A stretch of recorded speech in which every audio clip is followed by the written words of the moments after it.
पुण्यामधील मोबेज hotel compound रहिवासी आणि व्यावसायिक नागरी संघाकडून भव्य जाहीर निषेध सभा घेण्यात आली। या निषेध सभेला महाविकास आघाडीमधील सर्व घटक पक्षांनी पाठिंबा दिला होता।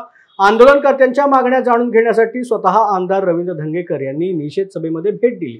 माध्यमांशी बोलत असताना सत्ताधाऱ्यांवर देखील त्यांनी जोरदार टीका केल्याचं पाहायला मिळालं। खरं तर हे मोबेज हॉटेल कित्येक वर्ष इथं अनेक लोक काम करतात, व्यवसाय करतात, वकील लोक करतात, क्लार्क करतात, टायपिस्ट करतात आणि वर्षानुवर्षे ही गव्हर्नमेंट मध्ये जमा असलेली जागा आहे।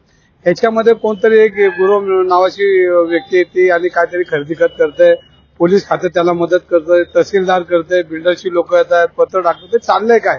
आणि या पुण्यामध्ये गुन्हेगारी आणि बिल्डर लॉबी ज्या पद्धतीनं गोरगरिबांचे संसार उद्ध्वस्त करण्याचं काम करतात त्यातला हा एक प्रकार आहे। आणि याच्यामध्ये पोलीस खात्याचे अधिकारी, महसूल खात्याचे अधिकारी आणि हे एकत्र येऊन हातात हात घालून बिल्डर लॉबीला हातात हात घालून राजकीय नेत्यांची नावं घेऊन या ठिकाणी ही मोबेज हॉटेलची जागा बळकवण्याचा प्रयत्न करतात।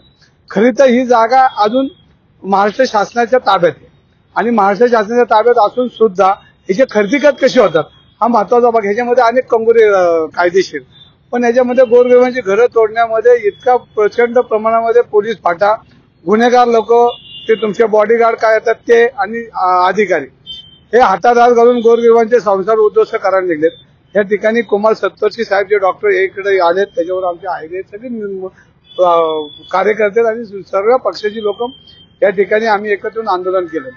आम्हाला सर्वसामान्य लोकांच्या घराचं छप्पर काढणाऱ्या सरकारचा निषेध करण्यासाठी इथं आलो आणि जे सरकारला हाताशी धरून गोरगरिबांचे संसार उद्ध्वस्त करतात त्यांची जागा दाखवण्यासाठी आता आम्ही आंदोलनाची रूपरेषा या ठिकाणी मांडलेली। आणि लाडकी बहीणची योजना तर लाडक्या बहिणी उद्ध्वस्त करण्याचं काम या सरकारमधल्या मंत्र्यांच्या नेतृत्वाखाली करताना या ठिकाणी दिसतंय।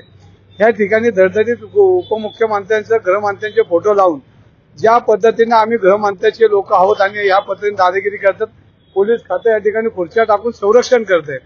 म्हणजे याचाच अर्थ की बिल्डरच्या हातात हात घालून, नेत्यांनी हातात हात घालून ही जागा बळकवण्याचा प्रयत्न करतात। खरं तर ही जागा पाकिस्तानी माणसाची होती, काय निर्वासित बरेच यामध्ये आहेत आणि याच्यामध्ये चुकीच्या पद्धतीनं कोर्टाने जर ताबे घ्यायला लावले तर या ठिकाणी रहिवासी कित्येक वर्ष कायदा आहे की ज्या जागेवर 2020 पर्यंत जे लोक राहतात त्यांना एक संरक्षण कायदा आहे आणि त्या संरक्षण कायद्यामध्ये लोकांना घराबाहेरून झोपड्यामधनं काढायचा अधिकारच नाही।